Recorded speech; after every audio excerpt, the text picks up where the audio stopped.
தாவேகா நிகழ்ச்சிகள் அடுத்தடுத்து நடக்கிறப்ப கான்ட்ரவர்சிஸும் அதிகமாயிட்டே தான் இருக்கு. அந்த வகையில திமுக மேல ஒரு முக்கிய குற்றச்சாட்டை தாவேகா வச்சிருக்கு. என்னன்னா, பெண்களுக்கு தமிழ்நாட்டுல பாதுகாப்பு இல்லை அப்படின்னு. என்னப்பா நிப்பீங்கல்ல, உங்களை நம்பிதாப்பா வந்திருக்கிறேன்.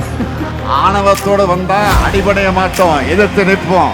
அரசியலுக்கு ஏண்டா வெறுப்பு அரசியல் நீ பண்ற அப்படின்னு. விஜய்க்கு அறிவு இருந்தால், யோகிதை இருந்தால், வக்கு இருந்தால், ஆற்றல் இருந்தால் வழக்கம் போல தன்னுடைய பொய் பரப்புரைகளை பரப்புவார்கள். அங்கேயும் இங்கேயும் நடக்கிறத பூதாகரமாக்கி விஜய் சொல்றாருங்கும் போது நான் கேட்பேனா மாட்டேன். உனக்கு அறிவு இருந்தா ஒரு வன்முறை கூட நடக்காம இருக்கிறதுக்கு ஒரு ஸ்ட்ராட்டஜியை சொல்லுன்னு நான் கேட்பேன்ல. கூப்பிட்டு வச்சு தற்கொலைக்கு கிளாஸ் எடுத்திருக்கிறாரு. சினி ஃபீல்டில் எக்ஸிக்யூட் பண்ணிட்டு டெமோ காமிச்சிங்க எடுத்துட்டு வந்திருக்கலாம். அதுதான் கிறிஸ்மஸ் விழாவில் கூப்பிட்டு வாயிலேயே மிதிச்சு அமைச்சிருக்கிறாரு. For ladies, there is safety. For children, and I think we are the second largest economy in India. Voice of புதுமை பெண் நிகழ்ச்சிக்கு உங்களை வரவேற்கிறேன். ஸோ இன்னைக்கு நம்ம கூட இணைஞ்சிருக்காங்க திராவிட நட்பு கழகத்துடைய துணைத் தலைவர் ஸ்ரீ வித்யா அவர்கள். வணக்கம் மேம். வணக்கம். So ma'am, first of all இப்போ நமக்கு ஒரு நிகழ்வு அடுத்தடுத்து நடந்துட்டு இருக்கு. தாவேகா நிகழ்ச்சிகள் அடுத்தடுத்து நடக்கிறப்ப கான்ட்ரவர்சிஸும் அதிகமாயிட்டே தான் இருக்கு. அந்த வகையில திமுக மேல ஒரு முக்கிய குற்றச்சாட்டை தாவேகா வச்சிருக்கு. என்னன்னா, பெண்களுக்கு தமிழ்நாட்டுல பாதுகாப்பு இல்லை அப்படின்னு தாவேகாவுடைய தலைவர் அவர்கள் வச்சிருக்காரு. ஆனா அதே தாவேகாவுடைய கிறிஸ்துமஸ் நிகழ்ச்சியில பெண்களுக்கு பாதுகாப்பான மாநிலம் தமிழ்நாடு அப்படின்னு ஆற்காடு நவாப் சொல்லியிருக்காரு. இதை எப்படி புரிஞ்சுக்கிறது மேம்? கூப்பிட்டு வச்சு தற்கொலைக்கு கிளாஸ் எடுத்திருக்கிறாரு. விஜய் உட்கார வச்சு நீ இந்த மாதிரி போய் சொல்லியிருக்கிற. இதுலேருந்து என்ன தெரியுது அப்படின்னு சொன்னால், விஜய் தன்னுடைய வெறுப்பு அரசியலில் எந்த அளவிற்கு ஒரு மட்டமான வேலையை செஞ்சிட்ருக்காரு. இன்னொன்று, பேசும்பொழுது பொத்தாம்பதுவாக பேசுறது, டேட்டாவோட பேசுகிறதே கிடையாது. நான் ரொம்ப சிம்பிளாக கேட்குறேங்க. விஜய்க்கு அறிவு இருந்தால், யோகிதை இருந்தால், வக்கு இருந்தால், ஆற்றல் இருந்தால், இதான்ப்பா ஸ்ட்ராட்டஜி. பெண்களுக்கு எதிராக ஒரு இடத்தில் கூட ஒரு வன்முறை கூட இல்லாத ஒரு சூழலை நான் உருவாக்குவோங்கிறதுக்கு ஏதாவது ஸ்ட்ராட்டஜி இருந்தால் சொல்லுங்கள்.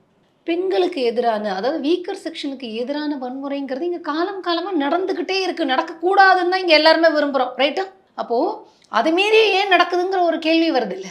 அந்த கேள்வி தானே விஜய். அதை தாங்க நான் திருப்பி கேட்குறேன். பெண்களுக்கு எதிராக எந்த வன்முறையும், வீக்கர் செக்ஷனுக்கு எதிராக வன்முறை நடக்கக்கூடாதுன்னா சனாதனத்தை எதிர்த்தே ஆகணும். சனாதனம்ங்கிறது ஒழிக்கப்படணும். ஏன்னா அதுதான் வீக்கர் செக்ஷன் மேலே வன்முறை செலுத்தலாம்ங்கிற ஒரு ஃபிலாசபி சொல்லுது.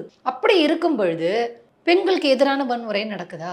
நடக்குது, சரிங்களா? அது நடக்கக்கூடாதுன்னு எல்லாருமே விரும்பும். இப்போது தமிழ்நாட்டில் அதிகமாக நடக்குது அப்படிங்கும்போது அந்த அதிகம்னு நீ சொல்லும்பொழுது கம்பேர் பண்ணி சொல்லணும்ல. எதை விட அதிகம்னு நீ சொல்லணும்ல. இந்தியாவில் பெண்களுக்கு பாதுகாப்பான நகரம் அப்படிங்கிறது தமிழ்நாட்டில் இருக்குது அப்படிங்கிறத ஒன்றிய அரசினுடைய டேட்டாவே கொடுத்துருக்கு. நான் திரும்பவும் சொல்கிறேன், பெண்களுக்கு அங்கேயும் இங்கேயும் வன்முறை நடக்கவே கூடாதுன்னு தான் நம்ம நினைக்கிறோம். அதற்கு பெண்களை எம்பவர்மெண்ட் பண்ணுறது, மக்களை நல்வழிப்படுத்துறது, அவங்க சிந்தனையை சீர்திருத்துறது அப்படிங்கிறதெல்லாம் ஒரு பக்கம் நடந்துகிட்டு இருக்கு. அது மீறியும் நடக்குது இல்லை. அங்கேயும் இங்கேயும் நடக்கிறத பூதாகரமாக்கி விஜய் சொல்றாருங்கும் போது நான் கேட்பேனா மாட்டேன். உனக்கு அறிவு இருந்தா ஒரு வன்முறை கூட நடக்காம இருக்கிறதுக்கு ஒரு ஸ்ட்ராட்டஜியை சொல்லுன்னு நான் கேட்பேன்ல. அதை விஜய் சினி ஃபீல்டில் எக்ஸிக்யூட் பண்ணிட்டு டெமோ காமிச்சிங்க எடுத்துட்டு வந்திருக்கலாம். பாருங்க, நான் டாப்ல இருக்கக்கூடிய, உச்சத்தில் இருக்கக்கூடிய சினி ஃபீல்டில் பெண்களுக்கு எந்த வன்முறையும் நடக்காம நான் செய்துட்டு தான் அரசியலுக்கு வந்திருக்கேன். இப்போ எனக்கு நீங்க ஓட்டு போட்டீங்கன்னா இங்கேயும் நான் பெண்களுக்கு வன்முறை நடக்காம நான் செஞ்சிருவேன்னு சொல்லணும்ல. சினிமா துறையில் பெண்களுக்கு எதிரான வன்முறை நடக்காம இருக்கா? அங்கேயும் நடக்கக்கூடாதுன்னு தான் நம்ம சொல்றோம். முழுக்க விஜய் டேட்டா இல்லாம பொய் சொல்லும் போது மிதி வாங்க தான் செய்வாரு. நீ டேட்டாவோட சொல்லு. NCRB டேட்டாவை எடுத்து பெண்களுக்கு எதிரான குற்றம் இந்தியாவில் எந்த மாநிலத்தில் அதிகமாக நடக்குது, பெர்சன்டேஜ் வைஸ் தமிழ்நாடு எதில் இருக்கு அப்படின்னு சொல்லுங்க.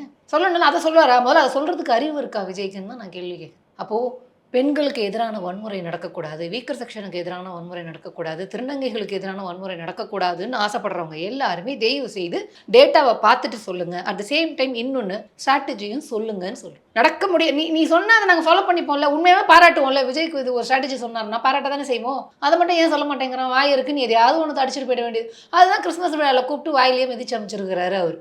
கம்பேரிட்டிவ்லி தமிழ்நாடு பெட்டராக இருக்குது.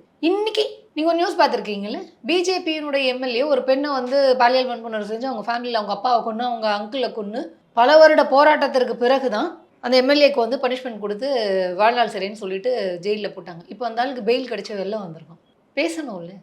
உண்மை நான் தயவு செய்து நான் வந்து சங்கிகளுக்கும் சொல்றது, ஜாமியங்களுக்கும் சொல்றது, தற்கூரி விஜய்க்கும் சொல்லிடுறேன், தயவு செய்து பெண்களின் உடல் மீது அரசியல் பண்ணாதீங்க, அசிங்கப்பட்டு போயிருவீங்க. இப்போ நீங்களும் பெண், நானும் பெண், பல்விதமான வன்முறைகளை வந்து இந்த சமூகத்தில் நம்ம வந்து அனுபவிச்சுட்டு தானே இருக்கோம் இந்த கட்டமைப்பில்.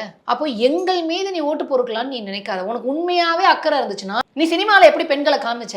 இப்போ எம்ஜிஆர் எல்லாம் அடிக்கடி ஒரு சொல்கிறார் இல்லையா, எம்ஜிஆர் வந்து சினிமாவில் நான் சிகரெட் பிடிக்க மாட்டேன், தண்ணி அடிக்க மாட்டேன், என் ரசிகர்கள் அதை பார்த்து கெட்டு போயிடுவாங்க அப்படின்னு அவர் சொல்லியிருக்கிறார். அவர் டாப்பில் இருக்கும்போது யங்ஸ்டர்ஸ் அவரை ஃபாலோ பண்ணும்போது அது மாதிரிலாம் இருந்தார்ல. இவன் என்ன அப்படி சினிமாவில் தன்னுடைய ரசிகர்கள் அல்லது பெண்களுக்கு எதிராக எந்த வன்முறையும் நடக்கக்கூடாது அப்படிங்கிற விதத்தில் இவன் எப்படி படம் நடிச்சுட்டான்னு மட்டும் சொல்லுங்க. நீ குற்றச்சாட்டை பொய்யா சொன்னா நான் வந்து மிதி வாங்க தானே செய்வேன். இப்போ நீங்கள் இந்த கேள்வி கேட்பீங்கன்னு எனக்கு தெரியாதா பதில் சொல்கிறேன் எனக்கு. அப்போ நாங்கள் எதையோ டேட்டா இல்லாமல் என்னத்தையோ சொல்லணும்லாம் சொல்லலைல்ல.